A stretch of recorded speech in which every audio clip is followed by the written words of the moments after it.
وأذن في الناس بالحج يأتوك رجالا وعلى كل ضامر يأتين من كل فج عميق. السلام عليكم ورحمة الله وبركاته. الحمد لله رب العالمين والعاقبة للمتقين والصلاة والسلام على أشرف الأنبياء والمرسلين نبينا محمد وعلى آله وصحبه أجمعين ومن تبعهم بإحسان إلى يوم الدين. أما بعد، فقد قال عز وجل في كلامه المجيد والفرقان الحميد: أعوذ بالله من الشيطان الرجيم، بسم الله الرحمن الرحيم. وأذن في الناس بالحج يأتوك رجالا وعلى كل ضامر يأتين من كل فج عميق ليشهدوا منافع لهم ويذكروا اسم الله في أيام معلومات على ما رزقهم من بهيمة الأنعام فكلوا منها وأطعموا البائس الفقير ثم ليقضوا تفسهم وليوفوا نذورهم وليطوفوا بالبيت العتيق ذلك ومن يعظم حرمات الله فهو خير له عند ربه وأحلت لكم الأنعام إلا ما يتلى عليكم فاجتنبوا الرجس من الأوثان واجتنبوا قول الزور. وقال عز وجل: ولله على الناس حج البيت من استطاع إليه سبيلا ومن كفر فإن الله غني عن العالمين. وقال عليه الصلاة والسلام: تابعوا بين الحج والعمرة فإنهما ينفيان الفقر كما ينفي الكير والذنوب كما ينفي الكير خبث الحديد والذهب والفضة. وقال عليه الصلاة والسلام أيضا: من حج فلم يرفث ولم يفسق رجع كيوم ولدته أمه. الحديث। যাবতীয় প্রশংসা ও গুণগান একমাত্র সেই মহান রব্বুল আলামিনের জন্য, যিনি আমাদের উপরে পবিত্র হজ ফরজ করেছেন এবং এই হজের মাধ্যমে আমাদের জীবনের কৃত গুনাহগুলি মোচনের সুযোগ করে দিয়েছেন। যে মহান রব্বুল আলামিন আমাদের অনেককে হজ করার তৌফিক দিয়েছেন এবং অনেকেই আমরা খুব কাছাকাছি চলে এসেছি। আমরা বাংলাদেশের লোক, এখান থেকে ৬,০০০ কিলোমিটার দূরে আমাদের দেশ, কিন্তু আলহামদুলিল্লাহ আমরা খুব কাছে চলে এসেছি। হয়তো এমন লোক পাওয়া মুশকিল হবে যিনি এখনো উমরা করেননি, তবে হজ হয়তো কেউ কেউ করেননি। আশা করি ইনশাআল্লাহ আল্লাহ তাদেরকে তৌফিক দান করবেন। তো আল্লাহ তাআলা আমাদের উপর এই সুযোগ করে দিয়েছেন, এই নিয়ামত দিয়েছেন, এই অনুগ্রহ করেছেন যে আল্লাহ আমাদেরকে হজের মৌসুম দিয়েছেন। হজের মাধ্যমে আল্লাহ তাআলা আমাদের গুনাহগুলি মোচনের সুযোগ করে দিয়েছেন। সেই আল্লাহর প্রশংসা আদা করি, বলি আলহামদুলিল্লাহ। দরুদ ও শান্তির ধারা বর্ষিত হোক বিশ্ব মানবতার মুক্তির দূত প্রিয় রাসূল মুহাম্মদুর রাসূলুল্লাহ সাল্লাল্লাহু আলাইহি ওয়াসাল্লামের উপরে, যিনি বিদায় হজ্জের সময় বলছিলেন: খুযু আন্নী মানাসিকাকুম, তোমরা আমার কাছ থেকে হজের বিধিবিধান শিখে নাও, কেননা আমি জানি না যে আগামী বছর আমি তোমাদের সাথে মোলাকাত করতে পারবো কিনা। হয়তো আগামী বছর তোমাদের সাথে আমার সাক্ষাৎ হবে না। আর পরবর্তী বছরে রাসূল সাল্লাল্লাহু আলাইহি ওয়াসাল্লাম জীবিত ছিলেন না। তো সেই রাসূলের উপরে দরুদ পাঠ করি, বলি সাল্লাল্লাহু আলাইহি ওয়াসাল্লাম। প্রিয় ভাই এবং বন্ধুগণ, হজ মৌসুম আমাদের সামনে সমাগত, তাই হজের মাসলা মাসাইল বারবার আলোচনা করা একান্ত দরকার। কারণ যারা হজ করবেন তারা যদি সঠিকভাবে হজ করতে না পারেন তাহলে হজ আল্লাহর কাছে গ্রহণ হবে না। আর আমরা এমন কেউ নেই এখানে যে একবার শুনলে হয়তোবা সম্পূর্ণ নিয়ম আমাদের মুখস্থ থাকবে। এগুলো আমাদের বারবার শোনা দরকার এবং বারবার পড়া দরকার, যাতে করে আমরা একজন মুসলিম হিসাবে হজের যাবতীয় নিয়ম কানুনগুলো মুখস্থ থাকে আমাদের। কোন দিনে কি কাজ করতে হবে, কি কাজ করা যাবে, কি কাজ করা যাবে না, এগুলো যাতে আমরা মনে রাখতে পারি। যে কোনো দিন যদি কোনো ভাই আমাকে আপনাকে জিজ্ঞাসা করে, আমি যেন তাকে দিক নির্দেশনা দিতে পারি। আমরা এর আগে বারবার এ সকল বিষয় নিয়ে আলোচনা করেছি, এরপরও আলোচনা আজকে করতে হচ্ছে এই জন্য যে মহান রব্বুল আলামিন বলছেন: ওয়াযাক্কির ফাইন্নায যিকরা তানফাউল মুমিনিন। হে মুহাম্মদ সাল্লাল্লাহু আলাইহি ওয়াসাল্লাম, আপনি মানুষদেরকে স্মরণ করিয়ে দিন, কেননা স্মরণ করিয়ে দেওয়া মুমিনদের উপকারে আসে। আমি আপনি অনেক সময় অনেক বিষয় ভুলে যাই। ভুলে যাওয়ার ফলে আমি আপনি হয়তো কোনো গুনাহে লিপ্ত হয়ে যেতে পারি, অথবা কোনো জিনিস আমার আপনার জ্ঞানে নজরে বা স্মরণে না থাকার কারণে তখন আমি আপনি হয়তো কোনো কাজে ভুলও করে দিতে পারি, গুনাহে লিপ্ত হয়ে যেতে পারি। তাই বারবার স্মরণ করিয়ে দেওয়া জরুরি মনে করে আজকে আমরা আবারও হজের বিষয় আলোচনা করছি। মহান রব্বুল আলামিন হজের ব্যাপারে তার প্রিয় হাবিব তার প্রিয় খালিল ইব্রাহিম আলাইহিস সালাম কি বলেছিলেন? তুমি মানুষের মাঝে হজের এলান করো, ঘোষণা করো। ইব্রাহিম আলাইহিস সালাম আল্লাহর ঘর কাবা শরীফ নির্মাণ করেছিলেন। তিনি তার ছেলে ইসমাইল আলাইহিস সালামকে নিয়ে কাবা শরীফ নির্মাণ করেছিলেন, যা ভগ্ন হয়ে গিয়েছিল, ভেঙে গিয়েছিল, দুর্বল হয়ে গিয়েছিল। সেই কাবা শরীফকে আবার তারা নির্মাণ করেছিলেন এবং আজও এর প্রমাণ আমরা দেখতে পাই যে মাকামে ইব্রাহিম আলাইহিস সালাম যে পাথরের উপর পা রেখে কাবা শরীফ নির্মাণ করেছিলেন, সেই পাথরটা আজও সেখানে রাখা আছে। তো যাই হোক, সেই ইব্রাহিম আলাইহিস সালামকে আল্লাহ তাআলা অর্ডার করছেন, ওয়াআযিন ফিন নাসি বিল হাজ্জি ইয়াতুকা রিজালা ওয়া আলা কুল্লি দামিরিন ইয়াতিনা মিন কুল্লি ফাজ্জিন আমিক। হে ইব্রাহিম আলাইহিস সালাম, আপনি মানুষের মাঝে হজের এলান করুন, হজের ঘোষণা করুন, তারা আপনার কাছে আসবে পায়ে হেঁটে, ওয়া আলা কুল্লি দামিরিন, এবং বিভিন্ন প্রকার উটে, ক্লান্ত শ্রান্ত উটের উপর চড়ে, ইয়াতিনা মিন কুল্লি ফাজ্জিন আমিক, তারা আসবে বিশ্বের বিভিন্ন প্রত্যন্ত অঞ্চল থেকে।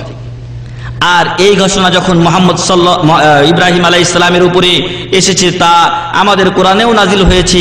অতএব সেই বিধান, সেই ঘোষণা মুহাম্মদ সাল্লাল্লাহু আলাইহি ওয়াসাল্লাম এবং তার প্রতিটি উম্মতের জন্য প্রযোজ্য। অতএব আমাকে আপনাকেও এই ঘোষণা দিয়ে দিতে বলা হচ্ছে যে আল্লাহ তাআলা হজ ফরজ করেছেন মানুষের উপরে, এবং এই সকল মানুষেরা তখন আল্লাহর ঘরের হজ করতে আসবে। কেউ আসবে পায়ে হেঁটে, কেউ আসবে উটের উপর চড়ে।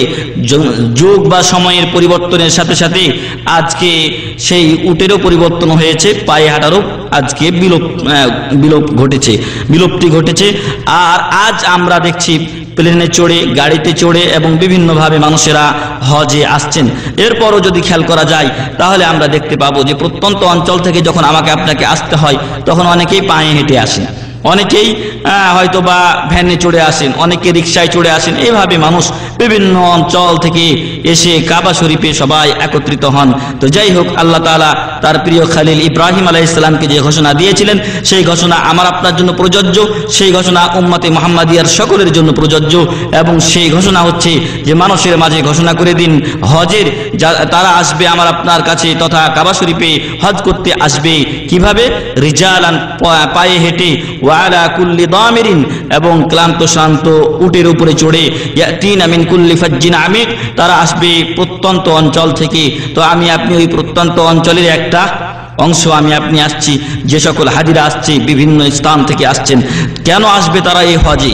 আল্লাহ ঘোষণা করছেন, লিয়াশহাদু মানাফিআ লাহুম, যাতে করে তারা তাদের উপকারে উপস্থিত হতে পারে, হাজির হতে পারে। তো এই হজ যদি আমি আপনি করি তাহলে হজে দু ধরনের উপকার মানুষ উপার্জন করতে পারে। তবে বেশিরভাগ লোক, এখনকার লোকেরা, তারা পরকালীন যেই চিন্তা ভাবনা সেটাই করে থাকেন, যদিও কিছু সংখ্যক লোক দুনিয়াবি এবং আখিরাতি উভয়টাই অর্জন করে থাকে, উভয় উপকার অর্জন করে থাকেন। এজন্য আমরা যখন তাওয়াফ করি তখন রুকনে ইয়ামানি এবং হাজরে আসওয়াদের মধ্যখানে আমরা কি দোয়া পড়ি? রব্বানা আতিনা ফিদ দুনিয়া হাসানা ওয়া ফিল আখিরাতি হাসানা। দুনিয়া ও আখিরাত উভয়টিকে আমাদেরকে দোয়া করতে বলা হয়েছে, উভয়টির জন্য।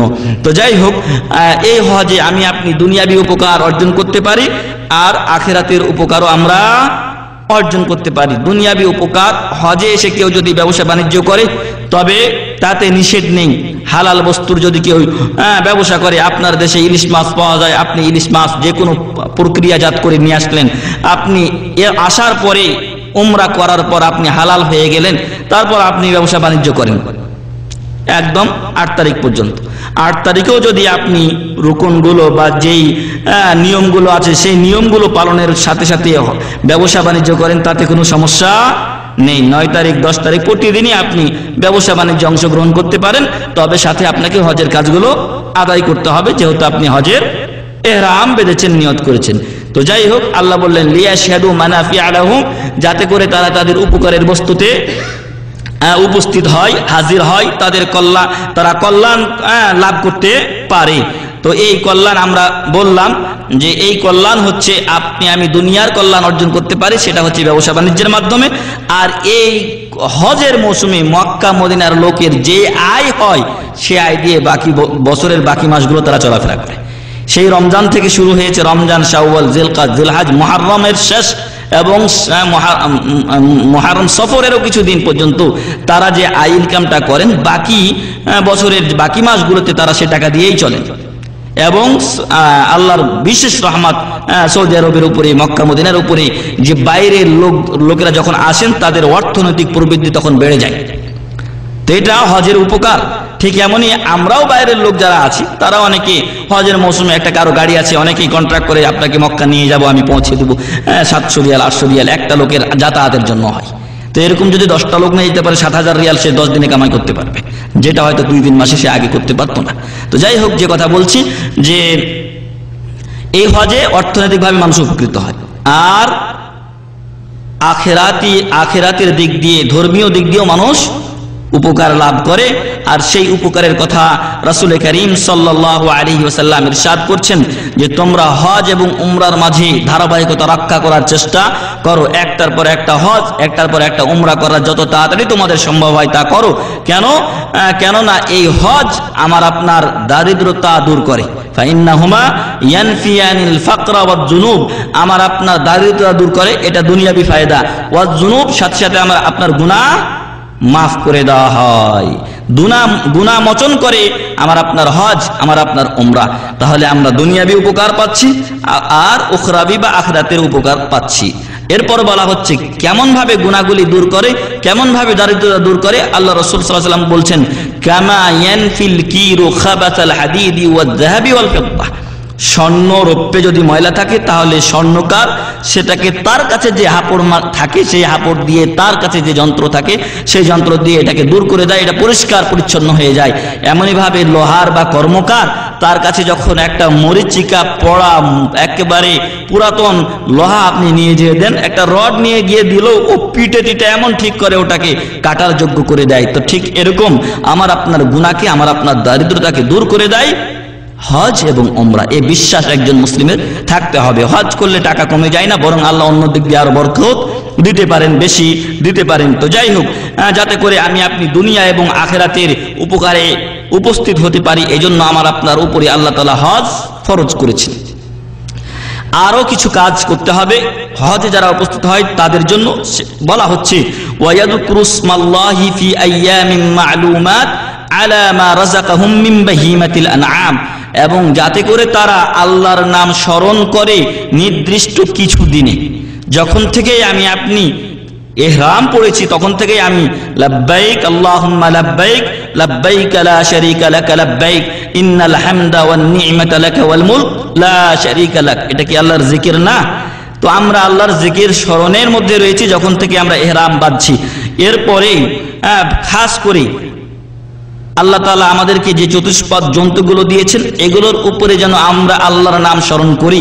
তো 10 তারিখে 11, 12, 13 তারিখ পর্যন্ত কুরবানি করা জায়েজ আছে। সেই কুরবানির দিনগুলিতে যত কুরবানি হয় সবগুলোই কার নামে করে? মানুষেরা বিসমিল্লাহি আল্লাহু আকবার, তাই না? তো আল্লাহ বলছেন যাতে করে তারা উল্লেখ করে, স্মরণ করে আল্লাহর নাম নির্দিষ্ট কিছু দিনে। আলা মা রাযাকাহুম মিন বাহিমাতিল আনআম, আল্লাহ তাদেরকে যে নিয়ামত দিয়েছেন চতুষ্পদ জন্তুর মধ্য থেকে, ওই চতুষ্পদ জন্তুগুলোর উপরে, অর্থাৎ ওগুলো জবাই করার সময়, কুরবানি করার সময় যেন তারা আল্লাহর নাম স্মরণ করে। এজন্য যেই জন্তুর উপরে আল্লাহর নাম নেওয়া হয়নি সেই জন্তু খাওয়া নিষেধ করা হয়েছে। যেখানে আল্লাহ তাআলা হুররিমাত আলাইকুমুল মাইতাতু ওয়াদ-দাম ওয়া লাহমুল খিনজিরি ওয়া মা উহিল্লা লিগাইরিল্লাহি বিহি, আল্লাহ বলছেন হুররিমাত আলাইকুমুল মাইতা, মৃত্যু জিনিস আমাদের জন্য খাওয়া হারাম। হুররিমাত আলাইকুমুল মাইতাতু ওয়াদ-দামু, রক্ত খাওয়া হারাম। ওয়া লাহমুল খিনজির, হুররিমাত আলাইকুমুল মাইতাতু ওয়াদ-দামু ওয়া লাহমুল খিনজির, এবং শুকরের গোশত খাওয়া নিষেধ। ওয়া মা উহিল্লা লিগাইরিল্লাহি বি, এবং যেটার উপরে আল্লাহর নাম নেওয়া হয়নি, অন্যের নাম নেওয়া হয়েছে। বিসমিল্লাহ না বলে বেইসমে ব্রাহ্মণ, বেইসমে দুর্গা পূজা ইত্যাদি যেগুলো বলা হয়েছে, অথবা অন্য কারো নামে জবাই করা হয়েছে, সেগুলো আমাদের জন্য হারাম করা হয়েছে। তো আল্লাহ তাআলা বললেন যে এগুলোর উপরে যাতে আল্লাহর নাম স্মরণ করা হয়, কারণ ওটা আল্লাহর দেওয়াই নিয়ামত। ফাকুলু মিনহা ওয়া আতইমুল বাইসাল ফাকির, আর যখন তোমরা এগুলো জবাই করে ফেলবে তখন নিজেরা ওখান থেকে খাও, আর যারা দরিদ্র হত দরিদ্র আছে তাদেরকেও খাও। অতএব হাজী সাহেব নিজে যে হাদি দেন সেই হাদি থেকে খেতে পারেন, কিন্তু যদি ফিদিয়া হয়, দম হয়, জরিমানা হয়, তাহলে সেখান থেকে খেতে পারবেন না। ওটা ফুকারায়ে মক্কা, মক্কার যে ফকির মিসকিন আছে তাদের মাঝে বিতরণ করে দিতে হবে। সুম্মা লিয়াকযু তাফাসাহুম, এরপর তারা যেন দূর করে নিজেদের নাপাকি। ওয়ালিউফু নুদুরহুম, এবং তারা নিজেদের নজর মানত পূরণ করে। ওয়ালিয়াতাওয়াফু বিল বাইতিল আতিক, এবং তারা যেন সবচেয়ে পুরাতন ঘর, কাবা ঘর, পবিত্র ঘর, এই ঘরে তারা তওয়াফ করে। কেন? এটা কার জন্য? যালিকা ওয়া মান ইউআযযিম হুরমাতিল্লাহ, এই সমস্ত কাজ যারা করবে এবং যারা আল্লাহর হারামকৃত জিনিস এবং মর্যাদা যেগুলোকে আল্লাহ তাআলা দিয়েছেন, যেই স্থানগুলির, যেই কাজগুলির আল্লাহ তাআলা মর্যাদা দিয়েছেন, সেই মর্যাদাকর স্থানগুলিকে সম্মান করবে। ফাহুয়া খায়রুল লাহু, এটা তার জন্য কল্যাণকর, ইনদা রাব্বিহি, তার পালনকর্তার কাছে। অতএব এই হজের কাজগুলো, কুরবানির কাজ এবং আল্লাহর বিধিবিধানকে সম্মান করা, আল্লাহর হারামকৃত জিনিসগুলিকে হারাম হিসেবে মেনে নেওয়া, এটা আমার আপনার রবের কাছে আমার আপনার জন্য উত্তম, কল্যাণকর এবং আমার আপনার জন্য উপকারী। ওয়া উহিল্লাত লাকুমুল আনআম, এবং তোমাদের জন্য চতুষ্পদ জন্তুসমূহ হালাল করা হয়েছে, তবে ইল্লা মা ইউতলা আলাইকুম, যেগুলো তোমাদের কাছে পাঠ করা হয়, যেগুলো পড়া হয় যে এগুলো হারাম, যেগুলো বললাম একটু আগে, হুররিমাত আলাইকুমুল মাইতা, চতুষ্পদ জন্তু যদি মৃত হয়, ওটা গরু হোক আর ছাগল হোক আর ভেড়া হোক আর দম্বা হোক আর যেই হোক না কেন, সেটা খাওয়া জায়েজ না। আল্লাহ বলছেন ইল্লা মা ইউতলা আলাইকুম, যেগুলো হারাম নিষেধ করা হয়েছে ওগুলো ব্যতীত, তাহলে বাকিগুলো আমাদের জন্য হালাল। ফাজতানিবুর রিজসা মিনাল আওসান, অতএব মূর্তি পূজা এবং এরকম মন পূজা, এরকম যাবতীয় সকল পূজা থেকে বেঁচে থেকে একমাত্র আল্লাহর ইবাদত করবে। ওয়াজতানিবু কাউলাজ জুর, এবং মিথ্যা কথা থেকে নিজেকে বাঁচিয়ে রাখবে। কিন্তু আমরা এখন বর্তমানে দেখা গেছে দুটাতেই পতিত হয়েছি। যদিও আমরা মূর্তির কাছে, দুর্গার কাছে যদিও মাথা নত না করছি, কিন্তু দরগার কাছে আমাদের দেশের লোকেরা অনেকেই মাথা নত করছে। শুধু মাথা নত করেই ক্ষান্ত নয়, বরং চুমাও দেয়। তো দুর্গা বাদ দিয়ে দরগা ধরেছে। এমনই ভাবে আমরাও, আমাদের মাঝেও অনেকে মন পূজা করে থাকি, আমাদের মাঝে অনেকে মনের পূজা করে থাকে। মন যেটা বলে সেটাই সে করে, কিন্তু আল্লাহ এবং তার রাসূল সাল্লাল্লাহু আলাইহি ওয়াসাল্লামের বিধানের পরোয়া করে না। তো এটাও কিন্তু এক প্রকার পূজা করা, এটাও কিন্তু এক প্রকার শিরক। আল্লাহ তাআলা কোরআনে বলছেন আফারাআইতা মানিত্তাখাযা ইলাহাহু হাওয়া, আপনি কি ওই ব্যক্তিকে দেখেছেন যে রব হিসাবে, ইলাহ মানে রব, মাবুদ হিসাবে গ্রহণ করেছে তার হাওয়াকে, তার প্রবৃত্তিকে, তার মনকে। তো আমি আপনি যদি মনের চাহিদা অনুযায়ী চলতে গিয়ে আল্লাহ এবং তার রাসূল সাল্লাল্লাহু আলাইহি ওয়াসাল্লামের বিধানকে বাদ দিয়ে দেই, তবে যেন আমি আপনি কি করলাম? মনের পূজা করলাম, মনের ইবাদত করলাম, মনকে রব হিসেবে, মাবুদ হিসেবে গ্রহণ করলাম, এটাও শিরক। অতএব আমাকে আপনাকে এ থেকে দূরে থাকতে হবে, সাথে সাথে মিথ্যা কথা বলা থেকে দূরে থাকতে হবে। কারণ মিথ্যা কথার মাধ্যমে অনেকের হক নষ্ট করা হয়। আল্লাহ রাসূল সাল্লাল্লাহু আলাইহি ওয়াসাল্লাম বলছেন, কোন ব্যক্তি সত্য কথা বলতে বলতে আল্লাহর কাছে তার নাম লেখা হয় সিদ্দিক, সত্যবাদীদের কাতারে চলে যায়।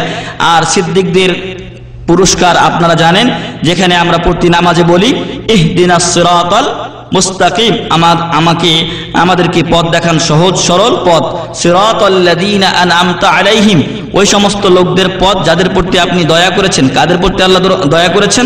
অপর আয়াতে ঘোষণা হচ্ছে মিনান নাবিয়্যিন, নবীগণ, ওয়াস সিদ্দিকিন, দুই নম্বরেই সিদ্দিক, এবং 3 নম্বরে ওয়াস শুহাদা, 4 নম্বরে ওয়াস সালেহিন। যে কথা বলছিলাম যে মানুষ সত্য কথা বলতে বলতে এমন হয়ে যায় যে সত্য কথা বলাই তার চরিত্র হয়ে যায়, মিথ্যা কথা সে বলে না এবং বলতে জানেও না, বলতে গেলেও তার মুখে বাধা দেয় এবং অন্তর বাধা দেয়। আর কিছু লোক আছে যারা মিথ্যা কথা বলে, মিথ্যা কথা বলতে বলতে মিথ্যা কথাই বলা শিখে এবং আল্লাহ তাআলা আগের ব্যক্তির নাম সত্যবাদীর কাতারে লিপিবদ্ধ করেন, আর এই পরের ব্যক্তি যে মিথ্যা বলে তার নাম মিথ্যাবাদীদের কাতারে লিপিবদ্ধ করেন। তো আমাকে আপনাকে এই মিথ্যা থেকে দূরে সরে থাকতে হবে, যাতে করে আমি আপনি আল্লাহর বিধান কায়েম করতে পারি এবং আল্লাহর এই আয়াতের উপরে আমল হয়।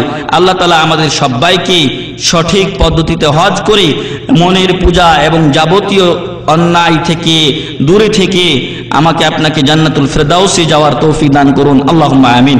এ ছিল মহান রব্বুল আলামিনের ঘোষণা সূরাতুল হজ্জের 27 থেকে 30 নম্বর আয়াতে। এরপরে মহান রব্বুল আলামিন অপর আয়াতে বলছেন, ওয়ালিল্লাহি আলান নাসি হিজ্জুল বাইতি মান ইসতাতা ইলাইহি সাবিলা, মানুষের আল্লাহর উদ্দেশ্যে মানুষের উপরে হজ করা ফরজ কাবা শরীফের। হিজ্জুল বাইতি মান ইসতাতা ইলাইহি সাবিলা, যারা হজ করতে সক্ষম। আর এই সক্ষমতা দুই প্রকার, এক প্রকার হচ্ছে শারীরিক সক্ষমতা, আরেকটা হচ্ছে আর্থিক সক্ষমতা। কারো শারীরিক সামর্থ্য আছে, সক্ষমতা আছে কিন্তু অর্থ নেই, তার উপরে হজ ফরজ নয়।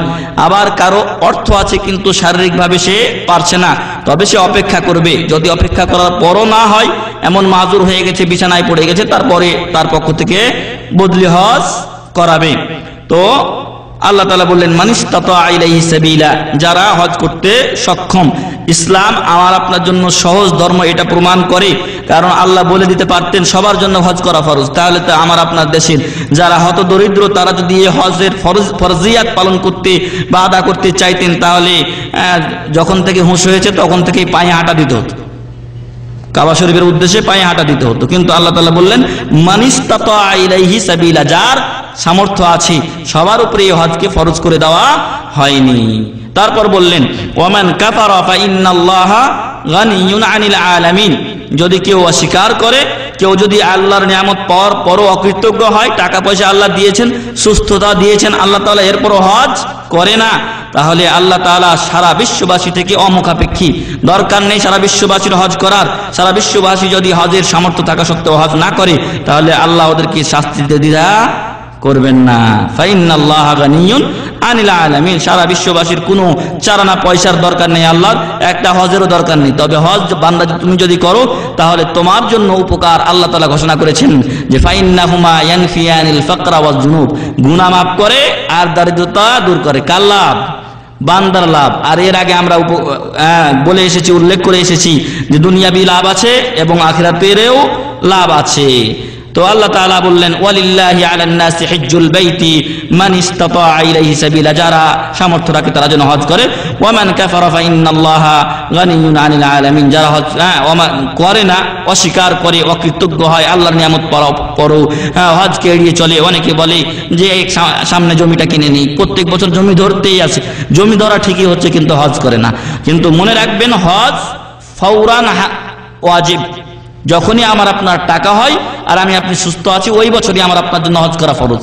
কিন্তু এই টাকা আমি আরেক জায়গায় ব্যয় করে দিলাম আর বললাম যে আমার হজের টাকা নেই, না, চলবে না। এটা আপনার উপরে ফরজ হয়ে আছে হজ। আপনি টাকা যদিও অন্য জায়গায় ব্যয় করে দেন, কিন্তু আপনার উপরে হজ ফরজ হয়ে আছে। আপনাকে এই হজ যদি এই অবস্থায় কেউ চলে যায় দুনিয়া থেকে, তাহলে আল্লাহর কাছে জবাবদেহি করতে হবে হজ ফরজিয়াত যেটা ছিল তার উপরে, যে হজ ফরজ হজ ছিল তার উপরে এটা ছেড়ে দেওয়ার কারণে। তো আমার আপনার সতর্ক হওয়া দরকার। আর এই হজ জীবনে একবার ফরজ, যতই টাকা থাকুক না কেন, কোটি কোটি ডলারের মালিক হোক না কেন। কিন্তু আল্লাহ রসুল সাল্লাল্লাহু আলাইহি ওয়াসাল্লামকে জিজ্ঞাসা করা হয়েছিল যে হে আল্লাহ রসুল সাল্লাল্লাহু আলাইহি ওয়াসাল্লাম, এই হজ কি প্রতি বছরই ফরজ? উনি বললেন যে আমি যদি নাম বলতাম, আমি যদি হ্যাঁ বলতাম, তাহলে প্রতি বছর ফরজ হয়ে যেত, কিন্তু আমি সেটা বলবো না, বরং জীবনে একবার ফরজ, বাকিগুলো যারা করবে সেটা নফল তার জন্য। তো জীবনে একবার ফরজ করা হয়েছে, বারবার ফরজ নয়। বাকি যেগুলো কেউ হয়তো একাধিকবার যদি করে থাকেন, তাহলে বাকিগুলো নফল হিসেবে তিনি সওয়াব ইনশাআল্লাহ পাবেন। এরপরে হজের অন্যতম উপকারের ব্যাপারে আমি একটা হাদিস পেশ করেছি, যেখানে রাসূল সাল্লাল্লাহু আলাইহি সাল্লাম বলছেন যে ব্যক্তি মান হাজ্জা, যে ব্যক্তি হজ করলো ফালাম ইয়ারফুস, ওই হজে সে ইহরাম অবস্থায় স্ত্রীর সাথে সহবাস করলো না, ইহরাম অবস্থায় ঠিক মতো থাকলো। ওয়ালাম ইয়াফসুক, এবং ঝগড়া বিবাদ করলো না এবং অন্যায় অশ্লীল কথাবার্তা বললো না। রাজাআ কায়াউমি ওয়ালাদাতহু উম্মু, সেজন্য ওই দিনের মতো গুনাহ থেকে মুক্ত হয়ে ফিরে আসলো যেদিন তার মাতাকে প্রসব করেছিল, যেদিন তার মাতাকে ভূমিষ্ঠ করেছিল। তো আমি আপনি যেদিন দুনিয়াতে এসেছিলাম সেদিন কি আমার আপনার কোনো গুনাহ ছিল? আমার আপনার কোনো গুনাহ ছিল না। যতদিন আমি বুঝতে শিখিনি, যতদিন আমার আপনার উপরে শরীয়ত পরিবর্তন হয়নি, ততদিন আমি নিষ্পাপ ছিলাম, আপনি নিষ্পাপ ছিলেন। কিন্তু যখন আমরা আমাদের বয়স বেড়েছে, যখন আমরা বুঝতে শিখেছি, যখন আমাদের উপর শরীয়ত বর্তিয়েছে, তখনই আমি আপনি গুনাহে লিপ্ত হয়েছি।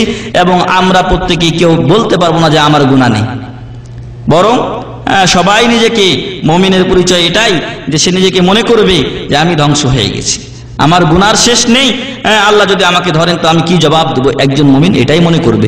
এবং একজন মুমিন মনে করবে যে তার একটা ছোট গুনাহ, সেটা যেন পাহাড় সমপরিমাণ, যে কোনো মুহূর্তে পাহাড়ের নিচে সে বসে আছে, যে কোনো মুহূর্তে পাহাড় পড়ে সে ধ্বংস হয়ে যেতে পারে, গুনাহকে সে এরকম ভয় করবে। কিন্তু একজন ফাজের, ফাসেক, সে মনে করে কি যে গুনাহগুলিকে যখন ছোট ছোট গুনাহ আসে তখন ওটাকে মাছির মতো তাড়িয়ে দেয়, এটা কিছুই না, এটা কিছুই না, এটা কিছুই না। এই করতে করতে দেখা যায় যে যত বড় কবিরা গুনাহ হোক না কেন ওটা আর ওর কাছে কিছুই মনে হয় না। তো যাই হোক, যে কথা বলছিলাম, আমি আপনি গুনায় পরিপূর্ণ হয়ে আছি। এই গুনাহ থেকে মুক্তির নিষ্কৃতির উপায় আল্লাহ করে দিয়েছেন, সেটা হচ্ছে হজ। হজে যদি সঠিকভাবে আমি আপনি সবকিছু ফরজ, রুকন, আরকান, হুকুম, আহকাম মেনে চলি এবং এইভাবে হজ করতে পারি, ইনশাআল্লাহ আল্লাহ আমার আপনার হজ কবুল করবেন। এবং সেই হজ থেকে ফিরে আসলে কোনো ব্যক্তি যেন সেরকম গুনাহ থেকে মুক্ত হয়ে গেল, যেমন কোনো ব্যক্তিকে তার মা, কোনো বাচ্চাকে তার মা ভূমিষ্ঠ করেন, প্রসব করেন। এমনই ভাবে আল্লাহ রাসূল সাল্লাল্লাহু আলাইহি ওয়াসাল্লাম অপর হাদিসে বলছেন, কবুল হজ্জের প্রতিদান জান্নাত, এছাড়া কিছুই নয়। আল হাজ্জুল মাবরুর লাইসা লাহু জাযাউন ইল্লাল জান্নাহ, বুখারী ও মুসলিমের হাদিস। তো আসুন আমরা হজ করার চেষ্টা করি, যাদের সামর্থ্য আছে তারা যেন গড়িমসি না করে হজ পালন করি। এরপরে যারা আমরা হজ করব অথবা করেছি তারপরও হজের নিয়ম কানুন মনে নেই, তাদের জন্য সংক্ষিপ্ত নিয়ম হচ্ছে যে হজ করতে গেলে কয়েকটি শর্ত পূরণ করতে হবে। কয়েকটি শর্তের ভিত্তিতে হজ ফরজ হয়। আমি আপনি যেরকম এখানেও কিছু কাজ করতে গেলে আমার আপনার কাছে বলে যে এই শর্ত, এই কাজে যোগ দিতে গেলে বা এই চাকরি করতে হলে আপনাকে এই শর্ত পূরণ করে আসতে হবে, ঠিক এমনই হজ যদি কেউ করতে চায় বা যায় তাহলে তার জন্য কয়েকটি শর্ত পূরণ আবশ্যক। আর যদি শর্ত পূরণ না হয় তাহলে আগেই আউট। শর্ত যদি পূরণ না হয় তাহলে আগেই তার হজ বাতিল বলে গণ্য হবে। 1 নম্বর শর্ত, সেই শর্তগুলি হচ্ছে মোট 6টি। তার মধ্যে 1 নম্বর শর্ত হচ্ছে ইসলাম তথা মুসলিম হওয়া। যে ব্যক্তি হজ করতে যাবে তাকে অবশ্যই মুসলিম হতে হবে। কাফের গিয়ে যদি বলে আমি হজ করব, তো সেই কাফের যখন লাব্বাইক বলবে তখন তাকে বলা হবে লা লাব্বাইক লাক, তোর লাব্বাইক নাই, কারণ তুই মুসলমান না, তুই আগে ইসলাম গ্রহণ কর তারপরে হজ করতে আসবি। 2 নম্বর শর্ত হচ্ছে বালেগ হওয়া। বালেগ হওয়ার আগে হজ কবুল হবে, তবে ওই হজ এর মাধ্যমে ফরজ হজ আদায় হবে না। ওই হজ কবুল হবে, ওটা যদি পিতামাতা করান তাহলে পিতামাতার সওয়াব হবে। কোনো ব্যক্তি যদি 12-13 বছর বয়সে তার বালেগ হয়নি, ওই অবস্থায় যদি হজ করে তাহলে নেকিও পাবেন, হজ হয়ে যাবে, কিন্তু ফরজ হজ আদায় হবে না, এজন্য যে সে বালেগ হয়নি। আর বালেগ হওয়ার আলামত আপনাদের সকলের জানা। এরপরে 3 নম্বর শর্ত হচ্ছে জ্ঞান সম্পন্ন হওয়া। কোনো পাগলে যদি হজ আদায় করে তাহলে তার ফরজ হজ আদায় হবে না। পাগল অবস্থায় একজন লোককে ধরে নিয়ে চলে আসছে, টাকা পয়সা আছে, ওকে নিয়ে যায়, পবিত্র স্থান সময়ে উপস্থিত হব, যদি আল্লাহ দোয়া কবুল করে যদি ভালো করে দেন তা আপনি নিয়ে আসতে পারেন, যদি আপনি তাকে কন্ট্রোলে রাখতে পারেন নিয়ে আসতে পারেন, কিন্তু তার উপর যে যদি ফরজ হজ থাকে তাহলে ওটা আদায় হবে না, কারণ ওই অবস্থায় তার জ্ঞান নেই, তার জ্ঞান থাকতে হবে। 4 নম্বর হচ্ছে স্বাধীন হতে হবে। যদি দাস হয় অথবা গোলাম চাকর হয়, যেটা আগের দিনে ছিল, এবং আবারও যদি যুদ্ধ বিগ্রহের মাধ্যমে দাস প্রথা আবার ফিরে আসে, অর্থাৎ বন্দি কয়েদি যারা বিধর্মীদের হবে তারা যদি আমার আপনার হস্তগত হয়, তাহলে এই সমস্ত লোকদের উপরে হজ ফরজ নয়, এই জন্য যে তাদের টাকা পয়সা সাধারণত থাকে না, তারা মনিবের বাড়িতে খাটে খায় এবং দিন আনি দিন শেষ, ও খাটে আর খায়, তার নিজের কোনো টাকা থাকে না, এই জন্য তাদের উপরে এই বিধান বর্তায়নি। 5 নাম্বার হচ্ছে অর্থনৈতিক ও শারীরিক যোগ্যতা থাকা, অর্থনৈতিক এবং শারীরিক যোগ্যতা থাকা। আর 6 নাম্বার শর্তটি মহিলাদের জন্য খাস, তা হচ্ছে তাদের সাথে মাহরাম থাকা। যদি কোনো মহিলার মাহরাম না থাকে তাহলে তার উপরে হজ ফরজ হয় না। এ কথা আমরা আগে উল্লেখ করেছি। অনেক হজ কাফেলা আছে, হজ ট্রাভেলসের লোকেরা আছে, বলে পাশের বাড়ির মহিলা যাচ্ছে, আপনি ওর সাথে থাকবেন। ওই মহিলা কি তার জন্য মাহরাম? মহিলা মাহরাম না মহিলার স্বামী মাহরাম? কেউ ওর জন্য মাহরাম না। এরকম ব্যক্তিদের হজে আসা সম্পূর্ণ নিষেধ। এমনকি আল্লাহ রসুল সাল্লাল্লাহু আলাইহি ওয়াসাল্লাম বলছেন যে সফর সে একদিনের হোক বা এক রাত্রের হোক না কেন, সেটা মাহরাম ছাড়া যাওয়া জায়েজ নয়। অতএব মহিলাদেরকে সতর্ক থাকতে হবে যে যদি আপনার দুটাই আছে, অর্থনৈতিক এবং শারীরিক শক্তি আছে, কিন্তু আপনার সাথে মাহরাম নেই, আপনার স্বামী অথবা যাদের সাথে আপনার বিয়ে নিষিদ্ধ তাদের কেউ নেই আপনার সাথে, তাহলে আপনার উপর এই অবস্থায় হজ ফরজ নয়। আপনি অপেক্ষা করবেন। যদি আপনার টাকা পয়সা থাকে তাহলে আপনি একজন মাহরামকে নিয়ে আসবেন, আর যদি টাকা পয়সা না থাকে তাহলে মাহরাম যতক্ষণ পর্যন্ত হজে না আসছেন ততক্ষণ পর্যন্ত আপনি অপেক্ষা করুন। অপেক্ষা করতে করতে যদি এমন হয়ে যায় যে আপনি পেলেন না, আপনি চলে গেলেন দুনিয়া থেকে, আপনার পক্ষ থেকে বদলি হজ করলে অবশ্যই সেটা আদায় হয়ে যাবে, আপনি নেকি পাবেন। তাহলে এই 6টি গেল হজের শর্ত। এরপরে আমরা হজ করার জন্য বিভিন্ন মিকাত থেকে, অর্থাৎ এহরাম বাঁধার স্থান থেকে এহরাম বেঁধে থাকি। এই স্থানগুলো বেশ কয়েকটি, আল্লাহ রসুল সাল্লাল্লাহু আলাইহি ওয়াসাল্লাম সেগুলো বিশ্ববাসীর জন্য নির্ধারণ করে দিয়েছেন। এবং এই মিকাতগুলো হচ্ছে আন্তর্জাতিক মিকাত। মিকাতগুলো আন্তর্জাতিক মিকাত, এমন নয় যে শুধু আরব কান্ট্রিগুলো থেকে ঢুকলে এগুলো থেকে তারা এহরাম বাঁধবে, বরং বলা হয়েছে যারাই এগুলোর উপর দিয়ে, যেটার কাছাকাছি এলাকা দিয়ে আসবে সেখান থেকে তারা এহরাম বাঁধবে। এজন্য আমাদের হাজিদের জন্য সবচেয়ে উত্তম হচ্ছে যে তারা এহরামের কাপড়টা দেশ থেকেই পরে আসবেন, কারণ প্লেনে, এরোপ্লেনে পড়া এগুলো খুব কষ্টকর। ওগুলো যদি এভাবে যদি 500 বা 300 সিটের প্লেন আসে আর 300 হাজি একসাথে উঠে এহরাম বাঁধা শুরু করে, তো এই প্লেনের অবস্থা খারাপ। এজন্য গোসল করে বাড়ি থেকে এহরামটা পরে আসবে। আর যখন পাইলটেরা বলবেন যে এখন আমরা মিকাত বরাবর চলে এসেছি, তখন তারা কি বলবেন, যে দেশেরই লোক হোক না কেন, তখন তারা আল্লাহুম্মা লাব্বাইকা উমরাতান, যদি তারা হজ্জে তামাত্তু করে তাহলে প্রথমে উমরার নিয়ত করবে, আসবে ইনশাআল্লাহ আমাদের হজের পদ্ধতির আলোচনায়। আর যদি হজ্জে ইফরাদ করে তাহলে আল্লাহুম্মা লাব্বাইকা হাজ্জান, যদি কিরান করে আল্লাহুম্মা লাব্বাইকা উমরাতান ওয়া হাজ্জান, একসাথে নিয়ত করবে। তো যাই হোক, যে কথা বলছিলাম, এই মিকাতগুলো কয়েকটি, সেই মিকাতগুলি আন্তর্জাতিক মিকাত, সারা বিশ্বের জন্য আল্লাহ রাসূল সাল্লাল্লাহু আলাইহি সাল্লাম সেগুলো নির্ধারণ করেছেন। যারা ওই এলাকা দিয়ে আসবে তারা ওই সমস্ত মিকাত থেকে যে এলাকার উপর দিয়ে আসবে সে সকল এলাকা থেকে তারা ইহরাম বাঁধবেন। তার মধ্যে 1 নম্বর হচ্ছে জুল হুলাইফা। জুল হুলাইফা এটার অপর নাম হচ্ছে আবিয়ারে আলী, যা মদিনাবাসীদের মিকাত। অতএব মদিনাবাসী এবং যারা তার উপর দিয়ে আসবে তারা ওইখান থেকে ইহরাম বাঁধবেন। আর এর দূরত্ব হচ্ছে মক্কা শরীফ থেকে মদিনা, এই জুল হুলাইফার দূরত্ব হলো 450 কিলোমিটার। এটাই সবচেয়ে দূরত্বের মিকাত। এরপরে 2 নাম্বার হচ্ছে আল জুহফা। 2 নাম্বার হচ্ছে জুহফা, মিকাতু আহলি শাম ওয়াল মাগরিব ওয়া মিসর। যারা মিশরে আছেন, মরক্কো এবং সিরিয়া, জর্ডান, এই সমস্ত এলাকায় যারা আছেন তারা জুহফা থেকে ইহরাম বাঁধবেন। এবং যারা এর উপর দিয়ে পিছনের রাষ্ট্র আরো যারা আছেন তারা ওর উপর দিয়ে আসলে তারা এখান থেকেই ইহরাম বাঁধবেন। এই জায়গাটার বর্তমান নাম রাবেগ, কাছাকাছি, রাবেগের কাছাকাছি। আর এর দূরত্ব হচ্ছে মক্কা থেকে 183 কিলোমিটার। মক্কা থেকে এর দূরত্ব হচ্ছে 183 কিলোমিটার। এমনই ভাবে আরেকটি মিকাত হচ্ছে কারনুল মানাজিল।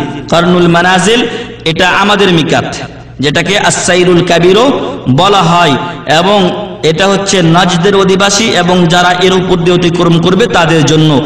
আর মক্কা থেকে এর দূরত্ব হচ্ছে 75 কিলোমিটার।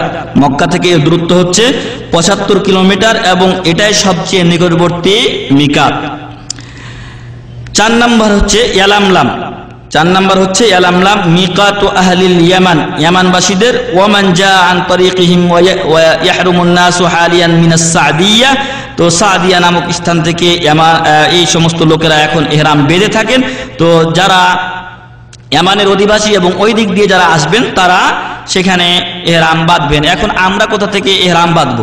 তো আমাদের প্লেনটা পাইলট যেদিক দিয়ে নিয়ে আসেন, আর যেই মিকাত আমাদের ওই বরাবরে পড়ে যেই মিকাত আমরা অতিক্রম করি, পাইলটের দায়িত্ব হচ্ছে যে তিনি সেই স্থানে আসার পর আমাদেরকে তানবিহ সতর্ক করবেন। আগে আমাদের হাজিরা এলামলাম দিয়ে আসতেন, এখন জানি না প্লেনে কোন দিক দিয়ে আসে। তো যখন আসবে পাইলট সতর্ক করবেন, তারা সেখানে আল্লাহুম্মা লাব্বাইকা হাজ্জান অথবা লাব্বাইকা উমরাতান অথবা লাব্বাইকা হাজ্জান ওয়া উমরাতান বলে নিয়াত করে নেবেন। 5 নাম্বার মিকাত হচ্ছে যাতু ইরক। যাতু ইরক এটা হচ্ছে ইরাক। আগেরটা যেটা এলামলাম সেটা মক্কা থেকে তার দূরত্ব হলো 92 কিলোমিটার। মক্কা থেকে তার দূরত্ব হলো 92 কিলোমিটার। এমনই ভাবে 5ম নাম্বার এবং শেষ মিকাত হচ্ছে যাতু ইরক। এটা হচ্ছে ইরাকবাসীর জন্য এবং যারা ওই দিক দিয়ে আসবেন তাদের জন্য। এর দূরত্ব হচ্ছে মক্কা থেকে 94 কিলোমিটার। দূরত্ব হচ্ছে মক্কা থেকে 94 কিলোমিটার। তাহলে আমরা মিকাত 5টি জানতে পারলাম। 1 নম্বর যুলহুলাইফা, 2 নম্বর জুহফা, 3 নম্বর কারনে মানাজিল, 4 নম্বর এলামনাম এবং 5 নম্বর যাতে ইরক। এ সকল মিকাত থেকে আমাদেরকে ইহরাম বাঁধতে হবে যারা যে এলাকা দিয়ে আসবেন।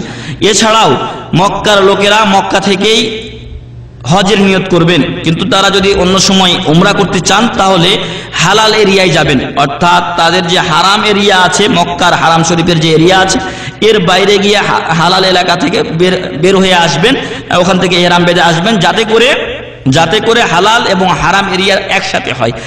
এছাড়াও যদি এমন হয় যারা এর মক্কা ছাড়া আরো অন্য এলাকায় আছেন, যেরকম জেদ্দার লোকেরা, যেরকম জেদ্দা, তারপরে মাস্তুরা একটা এলাকা আছে, বদর আছে, আশরাই আছে, এসব উম্মুস সালাম আছে, এই সমস্ত এলাকার লোকেরা যে যেখানে আছেন সেখান থেকে ইহরাম বেঁধে হজে আসবেন বা উমরায় আসবেন। তাহলে আমরা ইহরাম সংক্রান্ত মিকাতগুলো জানতে পারলাম।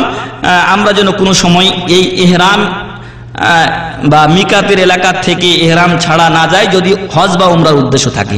যদি কেউ ইহরাম না বাঁধে হজ বা মিকাতের স্থানে, তাহলে তাকে অবশ্যই ফিদিয়া দিতে হবে, আর তা হচ্ছে একটি ছাগল জবাই করে তাকে আল্লাহর রাস্তায় বিলিয়ে দিতে হবে। তাহলে আমরা মিকাত জানতে পারলাম। এরপরে হজের প্রকার সমূহ আমরা সবাই জানি, হজ 3 প্রকার। 1 নম্বরে এবং সবচেয়ে উত্তম হজ হচ্ছে হজ্জে তামাত্তু। এই হজে প্রথমত উমরার নিয়াত করতে হয় আল্লাহুম্মা লাব্বাইকা উমরাতান বলে।